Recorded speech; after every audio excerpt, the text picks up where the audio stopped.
Lors de la rencontre entre le chef de l'État et les forces vives de la région du Plateau central, on a entendu le chef de l'État dire que la lutte contre le terrorisme est presque finie. Vous, en tant qu'éditorialiste, comment vous appréhendez cette déclaration du chef de l'État? Premier élément, c'est la clarté des propos du chef de l'État, et cette clarté répond donc à un cap dans le cadre de la lutte contre le terrorisme.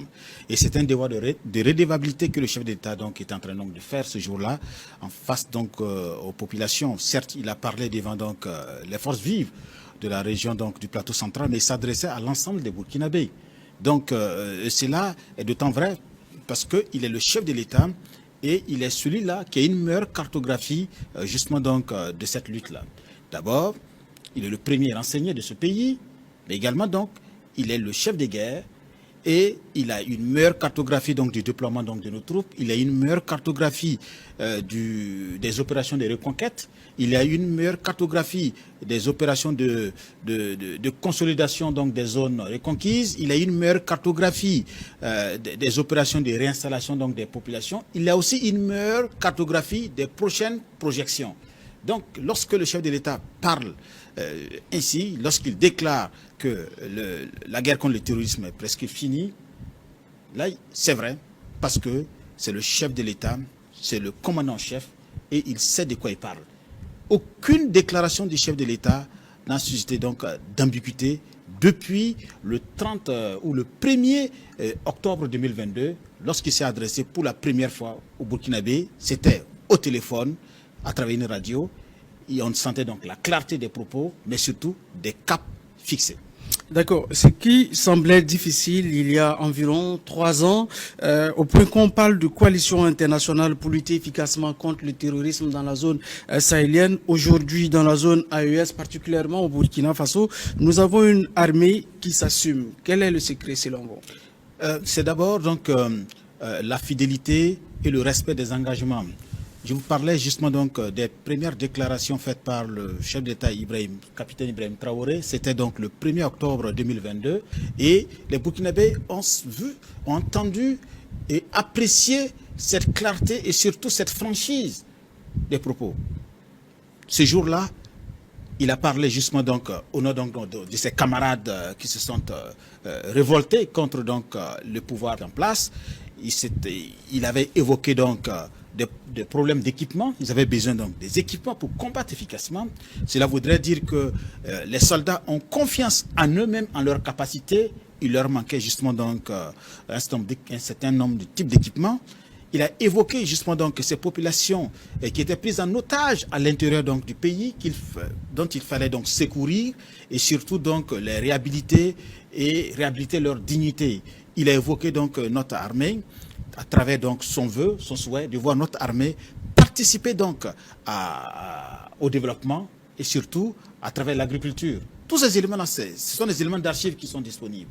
Et aujourd'hui, si vous voyez tous ces résultats qui se mènent aujourd'hui, c'est le fait que le MPSR2 est resté fidèle à ses engagements. C'est un contrat social qui a été pris avec le peuple burkinabé le 1er octobre. Puisque c'est juste après ces déclarations, des populations sont descendues massivement pour les soutenir. Donc, il ne faudrait pas qu'on oublie justement donc ce cap du 1er octobre 2022. C'est ce cap-là, c'est cette déclaration qui reste encore comme le contrat social. Et il y a donc moi personnellement, je me réjouis de savoir qu'ils sont restés, c'est-à-dire le capitaine Ibrahim Traoré, chef de l'État aujourd'hui, avec tous ses camarades, sont restés fidèles à leur engagement. Et c'est cette fidélité qui produit aujourd'hui ces résultats de reconquête, de réinstallation donc des populations et surtout l'armée qui est sur le chantier et qui est dans le chantier du développement. On a vu récemment donc de la remise de matériel à des structures pilotées par l'armée.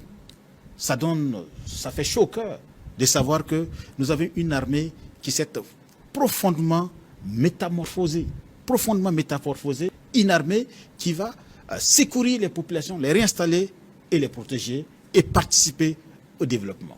C'est vrai, vous avez évoqué cette question du 1er octobre 2022. Nous allons rester dessus. Dans sa déclaration du 1er octobre, il a évoqué ces problèmes de respect de valeurs humaines. Il a évoqué aussi les petits problèmes logistiques. Qu'est-ce qu'on doit comprendre par petits problèmes logistiques? Le chef de l'État, le 1er octobre, il avait tout à fait raison. Il avait tout à fait raison. C'était des petits problèmes logistiques qui empêchaient ces soldats qui avaient la capacité de répondre face à l'ennemi.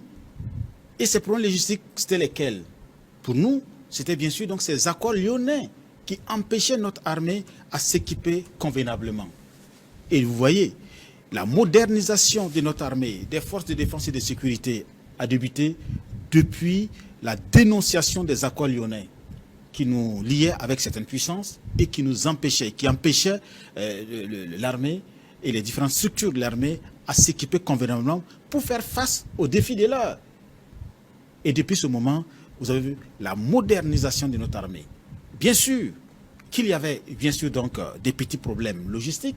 Et pour nous, ces petits problèmes, c'était lié donc aux accords. Parce que si ce ne sont que ces accords qui empêchaient justement donc l'efficacité de notre armée, ces accords vont être rompus, vont être dénoncés. Et ça a été fait. Et depuis ce moment, vous avez une armée concurrente qui fonce et qui fait des résultats. Une armée qui permet justement donc aux populations de retourner dans leur zone. Une armée qui s'est désormais donc engagée pour la défense du territoire. Les 274 200 km² et sécuriser les populations et sécuriser les différentes activités. D'accord. Quelles sont les leçons apprises depuis septembre 2022? Compter sur soi-même. C'est la principale leçon apprise depuis septembre ou octobre 2022. Compter sur soi-même. Et cela se voit à travers les différents actes, les résultats. Le premier élément, c'est d'abord la coalition internationale pour le Sahel qui se mettait en place ou qui devait se mettre en place pour venir s'ajouter à d'autres coalitions déjà existantes. Vous vous rappelez que le Sahel était rempli justement donc de militaires de pays étrangers. Mais malheureusement, cela n'empêchait pas donc les terroristes de gagner du terrain sur nos territoires. Mais depuis que le 22 ou le 2 octobre, notre armée a décidé de s'assumer pleinement, compter sur ses forces capacités et être soutenu par nos populations, vous avez les résultats. Donc, la leçon apprise à partir justement donc des événements du 30 septembre 2022, c'est d'abord la capacité à compter sur soi-même. Et cela se poursuit. Regardez par exemple le fonds de soutien patriotique. Cela a été communiqué. Au premier trimestre 2025, les Burkinabés ont soutenu le fonds avec plus de 33 milliards de francs CFA. Qui aurait pu imaginer que cela pourrait se faire il y a une dizaine ou il y a 5 ans? Qui pourrait imaginer que les Burkinabés avaient la capacité, justement donc, de s'autofinancer, de financer eux-mêmes leurs soldats, de financer les opérations de sécurisation? Mais c'est une réalité aujourd'hui. Compter sur soi-même. Et cela se voit dans plusieurs domaines. Moi, je vais vous raconter une histoire. Il y a une rue qui passe dans un quartier et j'ai échangé avec des populations qui ont manifesté leur joie de voir cette rue bitumée. Et ce qu'elles ajoutent, c'est que cette rue est bitumée par des fonds propres, pas de crédit. Lorsque les jeunes sur cette rue te parlent de cette voie, ces jeunes voient leur participation. Ils voient comment l'État burkinabé s'est métamorphosé et il y a un changement de paradigme au niveau des populations. C'est un élément capital. Ce changement de paradigme-là, c'est un résultat très positif et cela va se voir et se sentir encore pendant plusieurs années. Finalement, quel est le cap? Non, le cap, c'est de rester justement donc fixé sur les objectifs. Vous voyez, d'abord la sécurisation, et donc protéger donc les vies. Et l'autre cap, c'est aussi continuer à moderniser justement donc les différentes structures donc des forces de défense et de sécurité pour continuer à répondre efficacement face à tout type de menaces contre le territoire burkinabé et contre les Burkinabés. Et surtout, continuer à participer donc aux opérations donc de développement. Et c'est ce qui se fait déjà très bien. Et c'est ce que nous avions toujours souhaité. Et nous espérons que ce cap va être toujours maintenu. Et je crois qu'il n'y a pas d'autre choix que de maintenir ce cap. et les populations en sont conscients. Et ces populations-là vont travailler à soutenir tous les efforts déployés par les plus hautes autorités de ce pays-là, afin qu'un Burkina nouveau puisse effectivement donc se réaliser. Le cap est déjà lancé, il faut le maintenir. D'accord. Vous avez tout de suite parlé de résister à tout type de menaces. Il y a aussi cette question de désinformation qui vient tant autre saper le moral des troupes sur le terrain. Oui, bien sûr. La désinformation fait partie donc de la vaste campagne d'attaque contre le Burkina Faso. Vous vous rappelez qu'en avril 2023, le ministre d'État d'alors, Kassoum Koulibaly, ministre de la Défense, avait déclaré qu'il y avait une coalition internationale contre le Burkina et bien sûr donc contre les Burkinabés. Donc cette coalition internationale donc regroupe bien sûr plusieurs types d'initiatives. Faut pas penser seulement que ce sont des États. Ça part jusqu'à des ONG, jusqu'à des organes. Et pour le cas de la désinformation, la stratégie est développée et cette stratégie s'appelle le narratif positif. Ce narratif positif-là a été évoqué par Anne-Sophie Havé, qui est l'ambassadrice française pour la diplomatie publique en Afrique. Elle a déclaré justement donc lors de son audition au Parlement français le 30 avril 2024 que cette politique, justement donc ce narratif positif-là, c'est de faire douter les populations. C'est envoyer tout type d'éléments qui puissent faire douter les populations, nos populations.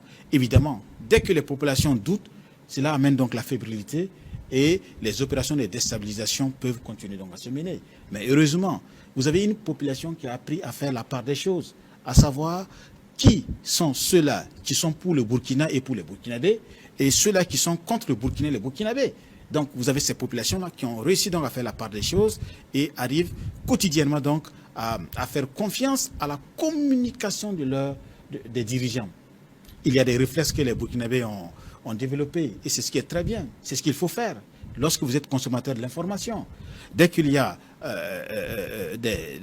une sorte d'information sur les réseaux, qu'est-ce que les Burkinabés font? Ils partent directement sur les pages officielles pour voir si, bien sûr, donc, le gouvernement ou des structures habilitées ont communiqué sur le sujet. Dès que ce n'est pas communiqué, les Burkinabés passent à autre chose. C'est un réflexe très capital. Et je crois qu'il va falloir donc maintenir ce cap-là et lutter efficacement contre la désinformation. Et c'est ce que nous faisons au quotidien aussi sur nos différents plateaux, ici à la télévision. Nous arrivons donc à faire la part des choses, dire aux populations ce qui est vrai et ce qui est faux. Et je crois que c'est tous ces éléments-là qui concourent à la lutte efficace contre le terrorisme. Merci bien, monsieur Innocent Soulama. Merci aussi à vous, fidèles téléspectateurs, de nous avoir suivis. Au revoir.